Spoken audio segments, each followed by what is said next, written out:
Welcome back. It is Friday night, and we've got a special edition of Taco Ball Tuesday coming at you. We've got the Grizzlies are playing the Warriors right now. We're back with my Taco Ball Jones brother, Justin CJC here. What's up, Justin? Jones. Oh, I'm good, baby. I got a Taco Ball Jones, and it's getting on right now as the Memphis Grizzlies have an 18-7 lead over the Golden State Warriors for the final spot. So if I'm distracted at all, it's because I'm peeking in, watch a little live action.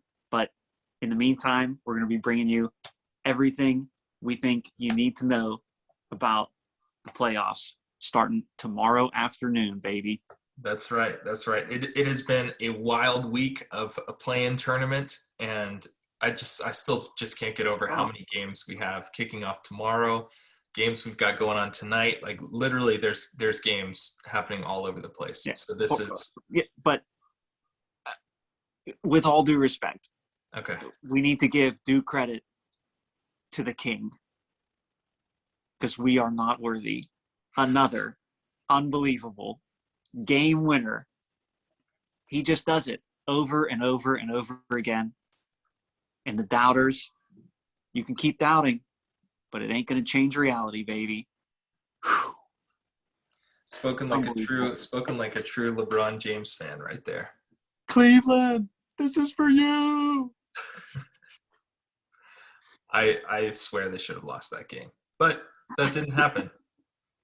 And they're the number 7 seed now. So before we jump into the NBA playoff action, Justin, we've got some Taco Bell news. We have to take a moment of silence and mourn the loss of a beloved Taco Bell menu item. The quesalupa was with us back in March, stayed with us for April, stayed with us for some of May, and it has been eliminated from the menu entirely. Let's not get too down. I love a good quesalupa, but here to help us out in our time of mourning is the Naked Chicken Chalupa, back for a limited time at Taco Bell locations, baby. So, who needs a taco shell when you can hold all that taco-y goodness in a piece of fried chicken? Head on over to your local Taco Bell, hook yourself up with a large Baja Blast, and scarf down some delicious Naked Chicken Chalupas. Had one for lunch today. Never disappoints. And that passion, that love is totally authentic, right, Justin? You know, we're not sponsored by Taco Bell yet. We just may get there, but this is just our love for Taco Bell. So dreams do come true.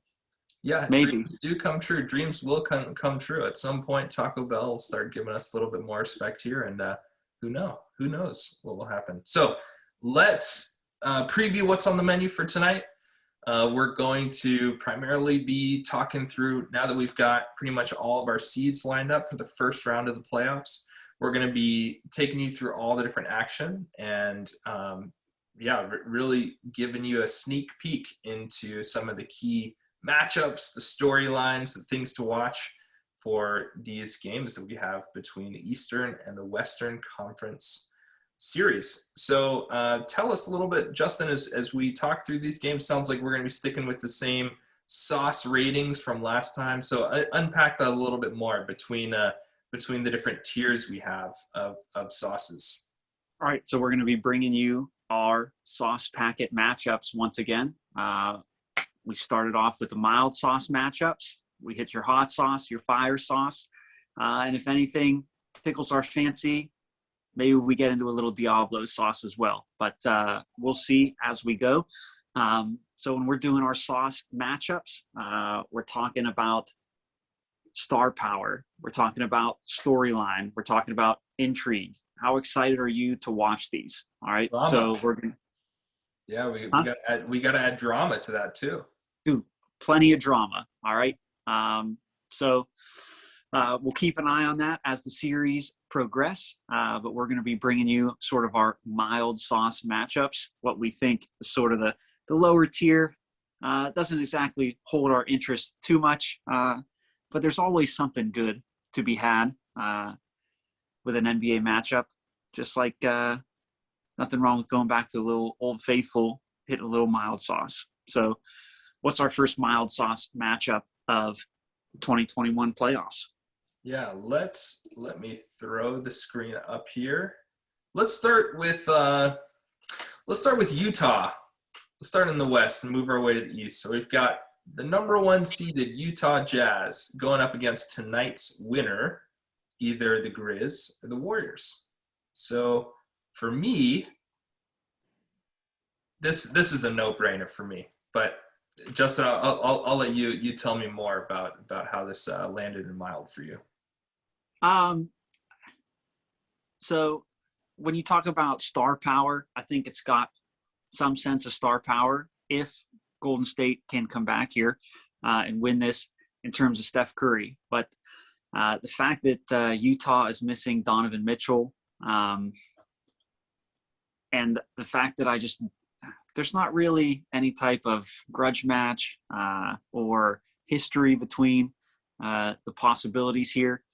It just doesn't excite me very much. I'm not super interested in watching a full series of Utah versus Golden State or Utah versus Memphis. Yep. I do want to tune in a little bit here and there just because if Golden State makes it, what's Steph going to do? You're going to go for 40, 45, 50? Is he going to hit 10 threes in the game? You just don't know. So there's some intrigue there. But for the most part, it just doesn't do it for me. What about you? What do you think? Yeah, I mean, so Utah and Phoenix to me are very intriguing in the Western Conference in the sense that for as well as they've played to deserve the top seeds, Utah, especially for me, is kind of a sneaky good team that's not a ton of fun to watch. So, I mean, strong defense, Rudy Gobert, like they've got a squad, and I think that they're built to go make a deep playoff run. But yeah, this is definitely not going to be a matchup that I'm going to be psyched to stay up to watch. So Yeah, I especially if the Grizzlies are in it. If the Warriors, yeah, I might watch a little bit more just because with Steph on the side, who knows how many Jordan games Clarkson could catch fire. I mean, he's been on fire all season long, but Jordan Clarkson won the watch coming off the bench. Strong candidate, who I believe very deserving, should be sixth man of the year, but perhaps more on that later. Yeah. So I think we feel good about this, our first mild matchup here. Let's jump over. Who are you picking? Whoa. Let's not get a little ahead of ourselves, brother. Mild sauce matchup. Who are you taking? Even though we don't really know who the 8 seed is just yet, but what's your prediction? I'm going to put my full confidence here in the number 1 seeding here. Like I'm going Jazz, even if the Warriors make it, and Jazz for sure if the Grizzlies make it. I'm going Jazz. I don't see the series going more than 5 games. Yeah, I'm close with you on that one. I'm definitely taking the Utah Jazz. If the Grizzlies pull off this game tonight, I see a sweep in their future. So good looking out on that. If the Warriors make it, I can see the Steph factor going off enough to get maybe 2 games. So I would take Utah in 6 if the Warriors get there. You got to think about Draymond having to play nonstop, insane defense to try and body up Gobert inside, to switch out and cover faster and quicker guards. And he can do it, but at what cost? Yeah. So like we saw against the Lakers, played a perfect game of defense, but had 0 made baskets on the other end. So I just don't think Golden State has enough. I mean, Golden State spent all year outside of the playoff picture until like the last couple of weeks of the season. There's a reason for that. They're just not good enough to really challenge, I think, in the Western Conference playoffs. So pretty mild out there. So with that being said, what's our next mild matchup? All right, we're going to flip over to the Eastern Conference, and in my mind has got to be the most lopsided matchup this first round. in the 76ers taking on the Washington Wizards. I'm glad to see the Wizards. I think let's give some recognition where recognition is due. I don't think many people anticipated the Wizards to even make it to the playoffs, but they're not making it out of the first round. I'm sorry to say. No, I completely agree. Joel Embiid, who, barring injuries this season, I think would have been the clear-cut favorite for the MVP. Ben Simmons, who is a finalist for Defensive Player of the Year. Tobias Harris has, I think, improved quite a bit this year. And they've got a lot of good complementary parts as well. So I really see this being over rather quickly. There's always the possibility that Beal and Westbrook both go off in the same game, which I think they'll need to both do that consistently to win more than one game. But I don't see the two of them each being on every night together. I see maybe one having a good night, the other having a good night the next night. So, yeah, I'm taking Sixers in 5 in that one. Pretty easy series. And a sweep wouldn't be shocking either. Yeah, you're a little more optimistic than I am on stock for the Wizards, because to me it's a easy Sixers in 4. I have no doubts about Bradley Beal and Westbrook, fantastic competitors, but to me it's really about their efficiency. How many shot attempts is it going to take both of those players to really contribute to the final box score? And Philly's just got so many more weapons and just a defense that's really going to stymie Beal and Westbrook. So Wizards are going to have to dig deep and get a lot more contributions from Hachimura, from Bertans, all these guys to even have a chance to make it longer than 4 games. I don't know if you're pessimistic about the Wizards or you're just a homer about the Sixers, but with that being said, our last mild sauce matchup of the first round of the NBA playoffs, where are we going? We're going to stick in the Eastern Conference here, and let's drop down to our number 4 seeded Knicks taking on the number 5 seeded Hawks. And the first thing I want to say, Justin, to you about this matchup is these are 2 teams that have far exceeded expectations. I mean, you can see it on Twitter. You can see it on social media. Spike Lee is everywhere. All these New York Knicks fans are just coming out of the woodwork going like, yeah, baby, we're back in the playoffs. We're back in the playoffs. We'll see how far they make it. But this is still 2 teams that have great aspirations, but I don't see going too far. Tell me more what you think. So whereas some might think a couple overachievers is a good storyline and something you want to follow, I think it's the exact opposite. These 2 teams way exceeded expectations, and I think we're in for basically a slogging, just like slow-moving, low-scoring, grinded out, super defensive. I just don't think it's going to be entertaining basketball at all. And there's some intrigue in that to tune in and be like, hey, can the Knicks hold these guys to under 100? Can they hold them to under 90? Like, a little bit. But when you think about star power, you got Trae Young for Atlanta and you got Tom Thibodeau for the New York Knicks. I mean, if your most recognized person is the coach, do you have a lot of players you want to tune in to see? I know Julius Randle, most improved player, had a really good year, good storyline. But come on, Justin. If this team wasn't in New York, nobody would ever talk about them. They would be the Atlanta Hawks. That's who they'd be if they weren't in New York. So you're saying the Atlanta Hawks are the New York Knicks of the South? Yeah, there's just nothing there. There's just no entertainment. I mean, the Atlanta Hawks, they're not even the highlight factory anymore. There was a time when it was fun to tune in to see them. Now, like I said, there's some intrigue. I'll tune into a game or two to see what goes on. I think generally, specifically, I think in both conferences, I was a little disappointed in how the seeding shook out this year. As we're getting closer towards the end of the year, I was starting to try and eyeball some matchups and look at some dream matchups.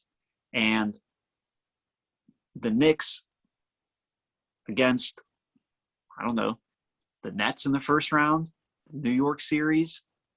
Now that I could get behind. But alas, the basketball gods stuck us with the Knicks and the Hawks. And for me, it just doesn't really push the dial. But Justin, I got to interrupt you there and say the reason why we're talking about this matchup is the fact that the Knicks controlled their own destiny by saying, we don't want to be a 7 seed matched up with the Brooklyn Nets. So you know what we're going to do?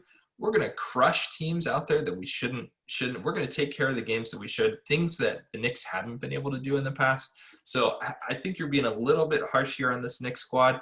And might I introduce you to 2 more key players that you have neglected? Now, I'm not going to be tuning into a lot of games in this series. If you say Frank Ntilikina, I'm out. Okay. My 2 Does he players. play for them anymore? Here's what I'm intrigued by with the Knicks. A little man by the name of Derrick Rose is playing the basketball of his life. All right. And I wouldn't say that. He was a former MVP. He's an MVP. How is he the MVP this year? He is in the running, I think, for 6. So the basketball of his life is a bit of a stretch to say he's playing the basketball of his life. He's playing the best basketball of his second career. All right. And then can I introduce you to someone else who is playing fantastic defense right now for the Knicks? Nerlens Noel. That guy he's blocking shots. He's hustling out there. He's playing like I haven't seen him play before. So those 2 guys, those are, I feel like there's a little bit of redemption happening in New York. When you say Nerlens Noel is hustling out there, what you're saying is he's got all the trademarks of a journeyman for the NBA. Lots of guys can hustle, bro. He's taking full advantage of the moment. But yeah, we're not firing up too many Knicks supporters out there. I feel like we should wrap this series up here, 4-5. With some quick picks here. All right. Yeah, so who you got? So with all that, I'm taking the Knicks, and I'm taking them in 5 games because I don't think the Hawks have just about anything to really offer. Trae Young could go off for a game, but the Knicks defense is completely suffocating. It's just not the most enjoyable thing to watch in a full series, unless they're playing against a team that you don't like. And then it's awesome because it's a grind it out, beat you down, wear you down, 7-game series. But this, I'm taking Knicks in 5. What say you? Yeah, I could see this. So I'm taking the Knicks as well. With home court advantage, I think they bring a better defense. They have more scoring options than the Hawks, and I think they're just playing much better basketball right now. So I think that the Hawks are still going to take 1, maybe 2. So I'm going to lean towards Knicks in 6. But yeah, I'm taking the Knicks. We'll peg this one as Knicks in 5 or 6. All right. So that got a little bit spicy there, but now it's time for a little real spice. Let's hit the hot sauce matchups. Right. We'll so let's stick here in the Eastern Conference. Move our way down to what I think is one of our this is to me the quintessential hot sauce matchup in the number 3 seeded Bucks against I'm jumping ahead of myself. The number 2 Nets taking on the number 7 Celtics. We'll get to that one in a little bit here. So yeah, let's talk about the Nets and Celtics. All right, so this got the hot sauce matchup for me for sure. Not in the sense that I think the series is going to be particularly close, because I don't think it will, but it's got storyline. It's got intrigue. It's got some excitement. How are the Nets' big 3 going to play together come playoff time. All right. Boston has some good players. They're not scrubs, but I just don't think they can really compete. I think they peaked, and then I think they got passed big time. I think they had a chance to maybe control the Eastern Conference for a while, but Danny Ainge, got cold feet and refuses to really pull the trigger on any big trades, or refuses to give up any of that young talent and prospects for a real star to come alongside and pair with Tatum. So for those things, Jaylen Brown being out, I don't think this series is going to be particularly close, but I want to see how Harden, Kyrie, KD, how they play together, how the rest of the team fits with those three when they're the main guys. So are you still getting solid production out of Joe Harris, or does he feel like he's on the outside looking in? Is Blake Griffin's career resurrected after he had a 2-year vacation where he didn't do anything except walk up and down the court? No dunks. Yep. Is he back and in full form, or is his body wearing down? So I am intrigued to see how Brooklyn performs, but for a lot of things I stated there, I'm taking Nets in 5 in this one. I don't think Boston's got much to give.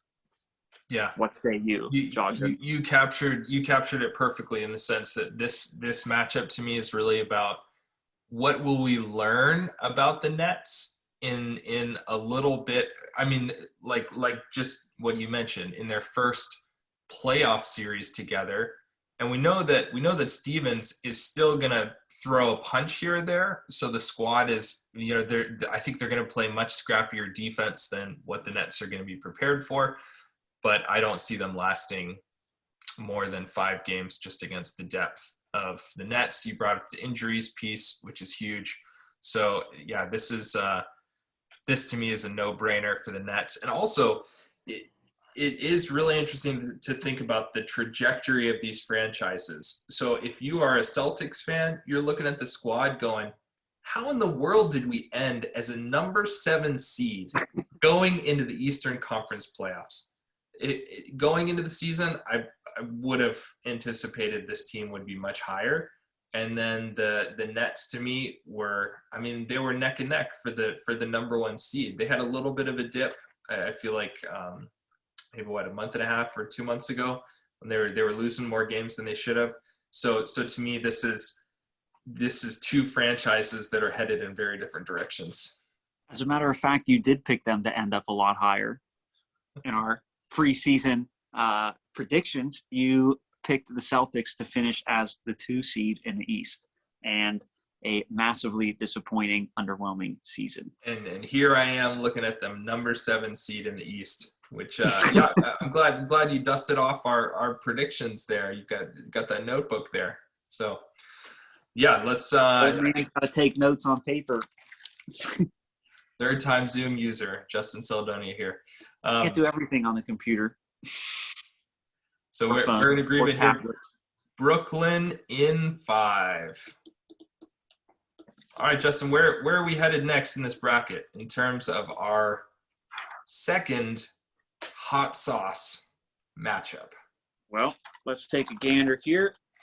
Our second hot sauce matchup, we are jumping back over to the Western Conference, and let's dive in to a little Nuggets Blazers. It's definitely starting to heat up in here, I'd say, in terms of the matchups. So Nuggets Blazers, what do you think puts this in the hot sauce category? Yeah, so I mean, first and foremost, we got to give a shout out to our boy Nikola,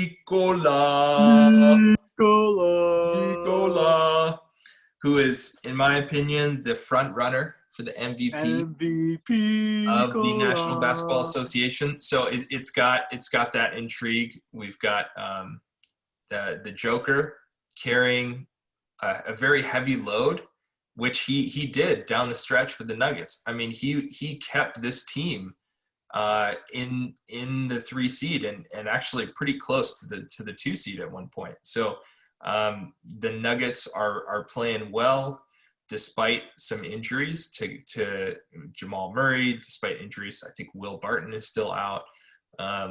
They're a team that's in a number of ways really limping into the playoffs. And then you've got the Blazers that showed us last season in the bubble that they could go off, they could detonate. We've got Dame time. We've got CJ McCollum, just two absolutely dynamic players who are explosive, dangerous, create matchup problems. So it's got that individual player intrigue, and I think I'm looking at both these teams, seeing how far they can go after what's probably going to be a 6 or 7 game series in my mind. I could not agree with you more. I think this one's certainly a coin flip. I'm picking it to go 7 games. I absolutely love some of the star power these teams present. I think the Blazers are playing good basketball. I think they're healthier this year than they've been in some years past. And I think Denver really got hit with the lack of Jamal Murray. I think that's going to show here in the playoffs, especially in a 7-game series, especially when their best player is going to be guarded by essentially a backup now. Jamal Murray versus Dame Lillard is not happening. And I think Damian Lillard is one of the top 2 or 3 most feared players in the NBA. So this has quite a bit of intrigue for me because Dame can go off from all over the place at any point. And when the game's on the line, you already know what time it is. It's Dame time, baby. So I'm going to take the upset here. I'm going to take the Blazers over the Nuggets in 7 games. And like I said, maybe it's not necessarily an upset because Jamal Murray's out, but that's where I'm headed. What say you? So this is where I am going to disagree with you, JC. I'm putting faith in our MVP here. I think that Jokic will find a way to rally the team, and I think that it's going to be a 7-game series. But I'm taking Denver with home court. I'm taking got to see the squad play here in Charlotte not too long ago. And I think Jokic will do just enough to facilitate the offense to output more. I'm taking Denver. I think to me it comes down to they've got the best player. As dangerous and as brilliant Damian Lillard is, Jokic is still the best player in this series. So I'm going with the Nuggets in 7. Mad respect. All right, we've got one more hot sauce matchup in the first round of the playoffs. Who is it?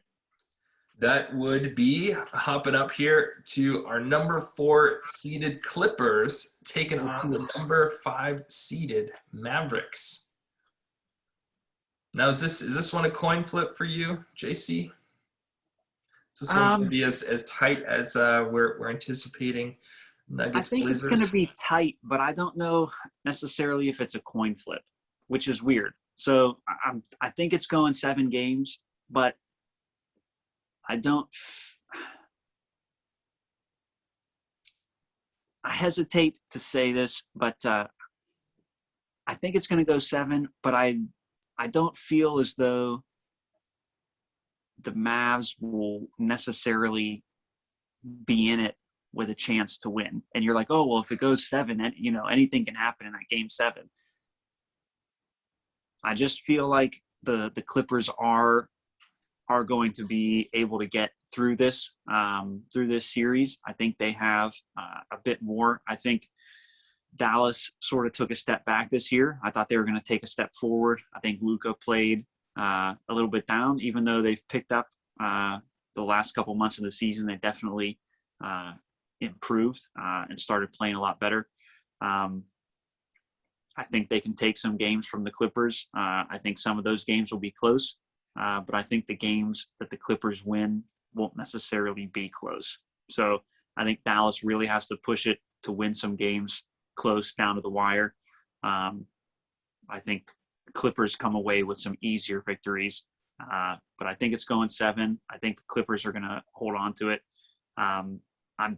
This is one I really want to see because like I said, it could be a tough series. So I'm excited. A lot of star power: Kawhi, Paul George, Luka Doncic, Kristaps Porzingis. All right, got some big names. Those guys are all healthy too, right? Is Porzingis fully healthy right now? I'm not entirely sure, but I think he is. Last I checked, he was ready to go. So I'll have to check out the old injury report and see what's going on.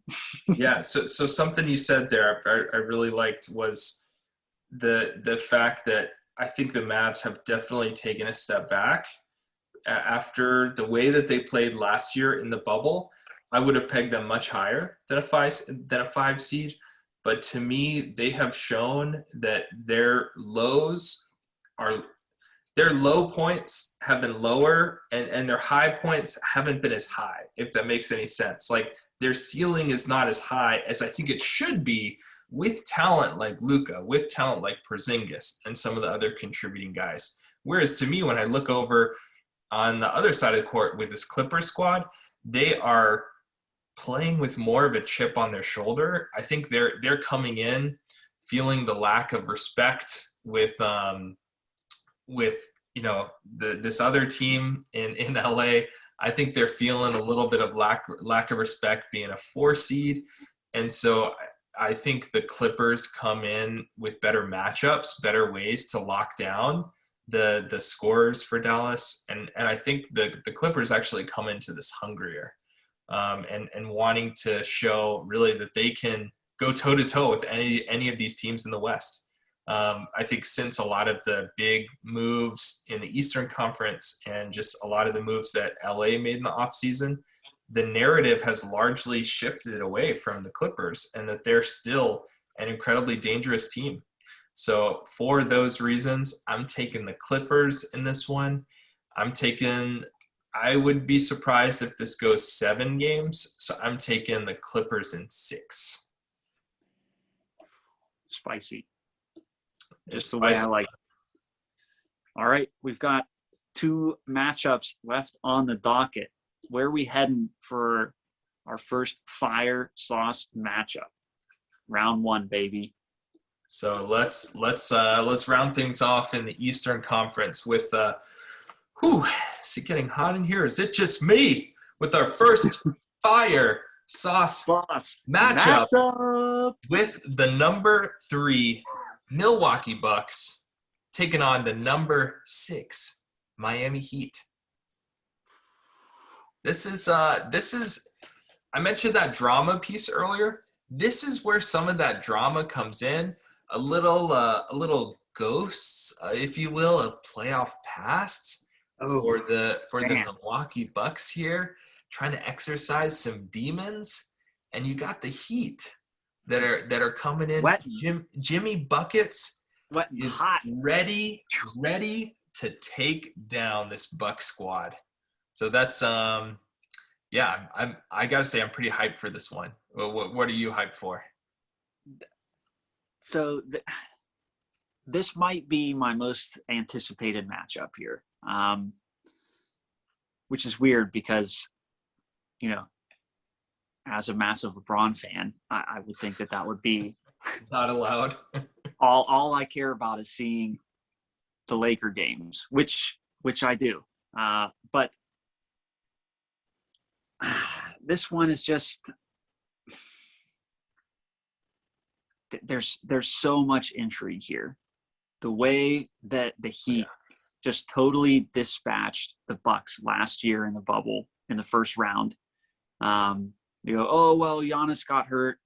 That series was over before Giannis got hurt and had to sit out some time. All right. 3-0, Miami Heat. Butler came in. He had his boys prepared. All right. Coach Spo got him locked in, had a game plan, and knew how to shut Giannis down. Mm-hmm. And there was just not enough help around him to get the job done. Does the same thing happen this year? I don't know. You would think Giannis is ready for a little revenge tour. I think he's got a little chip on his shoulder this year because everyone said, oh, he can't be MVP again, even though he had another MVP caliber season, not listed in the finalists, even though I think if we're basing it on what you do in the regular season, because it's a regular season award, he should be. I think people have written him off because of the playoff performances. So I think he's got a chip on his shoulder. He's got something to prove. Is that enough to push them over the edge? Is he going to be able to unlock something that he hasn't been able to yet? Is this the year that he finally gets it and it all clicks and syncs? I don't know. I honestly don't know. This is the only series that I have yet to make up my mind as to which way I'm leaning. That's how much confidence the Heat have in themselves, how much confidence I got in them. Jimmy Butler is not to be trifled with. So I don't know. What do you got for me? I'm going to pick up right where you laid off there, in the sense that come playoff time, the Miami Heat, to me, I could care less what their seed is. I mean, they get into a different mind state where they go into everything. And I think this is a lot of Spoelstra. This is a lot of that whole mentality in Miami is we're going to, no matter who we're playing, we're going to lay it all out there. We're going to take them down. And so there's this very like psychological component to this matchup where if you're the Bucks, you're going, we've got a lot to lose here.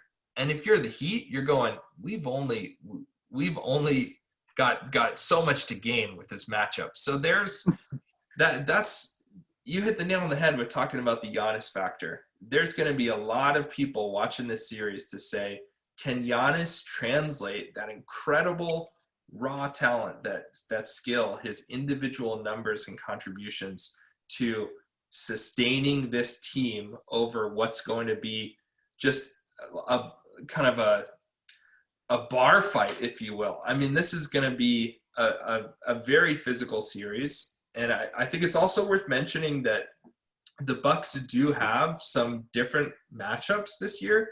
Drew Holiday was a huge pickup that I think he'll help with some of the matchups. But yeah, to me, it just comes down to will the improvements that the Bucks make be enough to contend with that same intensity and the same level of effort and drive that the Heat are going to bring. So I think we're both having a hard time here. We really have to pick a winner for this series. So what's it going to be?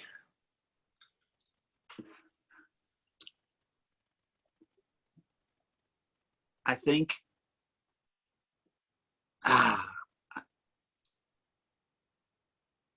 I don't think that Jimmy Butler gets as much out of Tyler Hero and your doppelganger, Duncan Robinson, as he did in the bubble. Doppelganger, Duncan I think there's just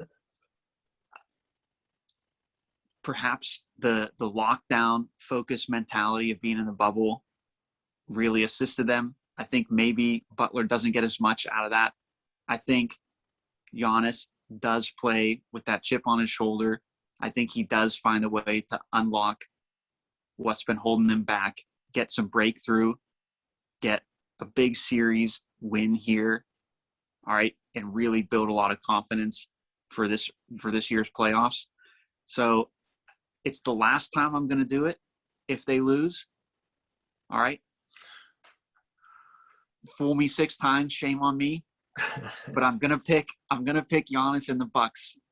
Okay. Just now, to beat the Heat. And I think it's 6 or 7 games. Yeah. I think it's got to be the full complement here. I think this is going to most likely go the distance if it's to get that victory. So, but I'm going to go with the Bucks.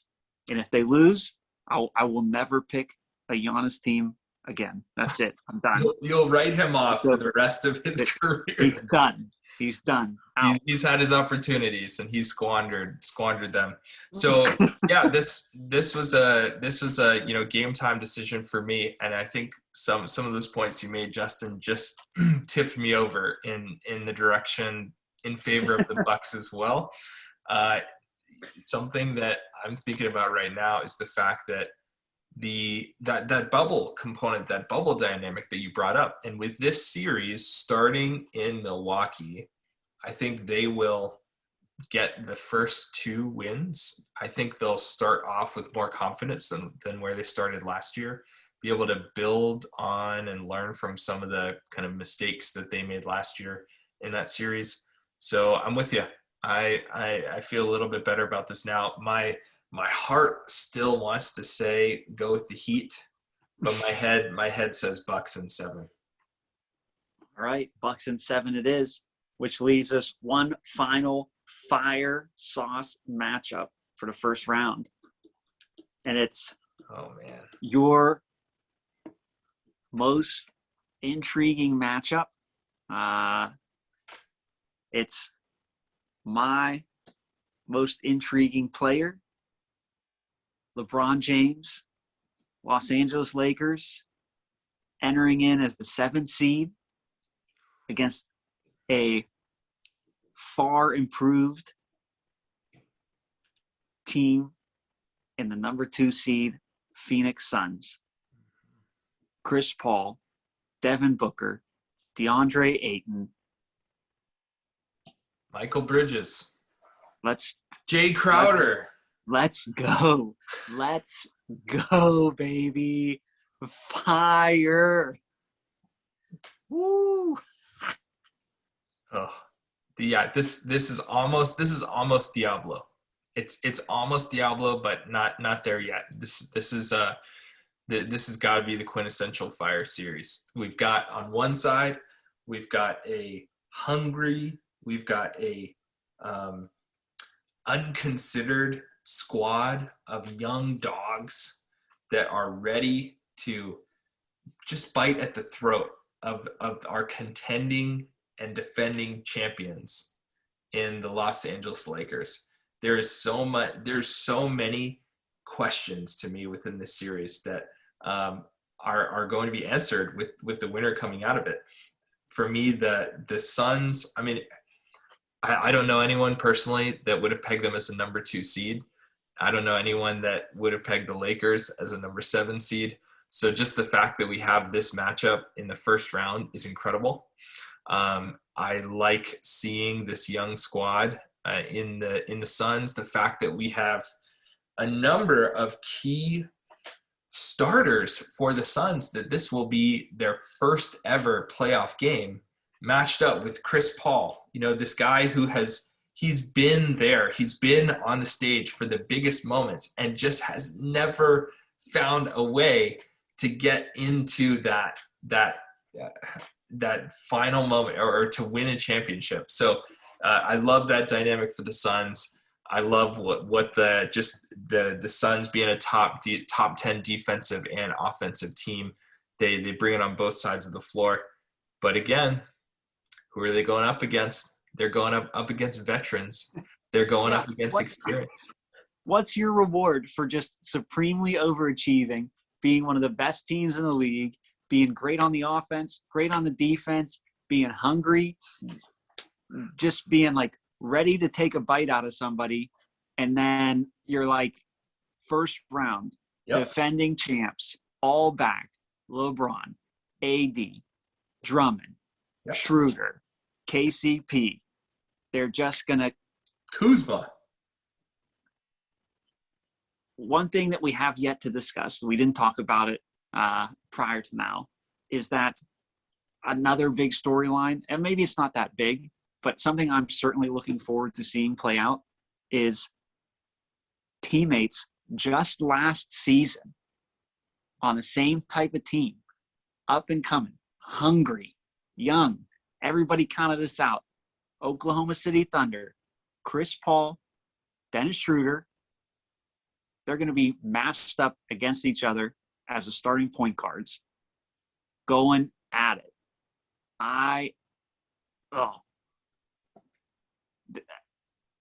This might as well be Diablo. I'm like all fired up about this. And this could very easily have been the Western Conference Finals. This we're getting it in round one, baby. Yeah, this is a finals matchup that we get to watch on Sunday, right? Sunday's game one. I mean, this is a treat. Sunday afternoon, right?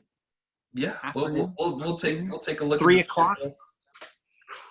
Well, we'll take a peek at the schedule in a minute. So, I'm with you on this. It's gonna be a fun series, and we will.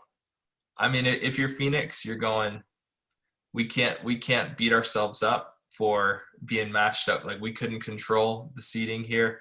We didn't anticipate playing the Lakers, but they are going to seize this opportunity and say, we're going to beat the Lakers, and we're going to beat everyone else in our path to prove to all these doubters that we deserve not only a number 2 seed, but we deserve to be considered the best in the West.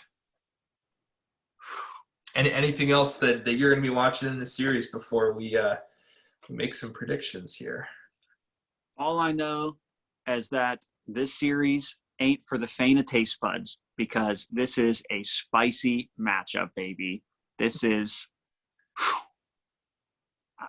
I'm ready. And I'm taking the king, the greatest playoff performer of all time. LeBron James, hurt, whatever, don't matter. He's going to be there. That's all you need. You need LeBron James on your team. And I think they take out the number 2 seed, Phoenix Suns. But I think, like you said, they're hungry. They're going to take a bite. I think this is going 6. I think the Lakers definitely probably lose game 1. I think LeBron's always got the feel out game 1. He's not a big fan of those games. So I think Phoenix jumps out to a 1-0 lead. I think the Lakers come back. I think Phoenix takes another bite. And I think the Lakers then close it out in 6 games. So that concludes my first round picks. Okay. Where are you picking? So I'm in agreement on who we are going to see as our winner in this. I'm for the fact that we've got the king who will be leading the Lakers out. I see the Suns coming out hot. I see them coming out just with fresh legs, coming out ready to prove everyone wrong. I see them possibly winning the first 2 games. But as this series goes on, the Lakers will get the matchups they need. They will settle in. They'll play better defense, which I don't think was really showing that much in their game against the Warriors. and I think they'll figure out this squad and be able to really, I think it's going to take them 7 games though. I think it is, because they lose the first 2 in Phoenix and everyone freaks out and goes nuts, saying that the Suns are going to do it all. My money's still on the Lakers. I see it going to 7 games. My man. So we have our final predictions for the first round of the playoffs that are starting tomorrow afternoon. Now we are going to, in terms of some of what we've got coming up next year, we will be sharing our overall playoffs brackets. You can head over to Taco Ball Tuesday on Twitter to see JC and JO's see our predictions for who we've got going all the way. We're not going to get into that now. And what you've got to look forward to next Tuesday, we'll be putting up a highlight showing off some memes of all the action that we catch during these first couple games and some of these round one matchups. What else do you want to shout out for, JC, before we sign off here? Yeah, we'll see you for next Taco Ball Tuesday. Come find us on the Twitter, on the Instagram at Taco Ball Tuesday. You got any questions for us related to basketball, related to Taco Bell, related to anything at all? We'll answer them. We'll feature you on the podcast. Let us know. Find us. You're watching us on YouTube right now. Hit the subscribe. Give us some comments. Show us some love. And we'll catch you all on Taco Ball Tuesday. On actual Tuesday, mind you. We will have that next post. Now, signing off here, Justin. And let's go watch the end of this Warriors game. How about it? 13-point lead by Memphis with about 25 seconds to go in the first half. We'll see you on the flip side. All right, let's go. Let's go.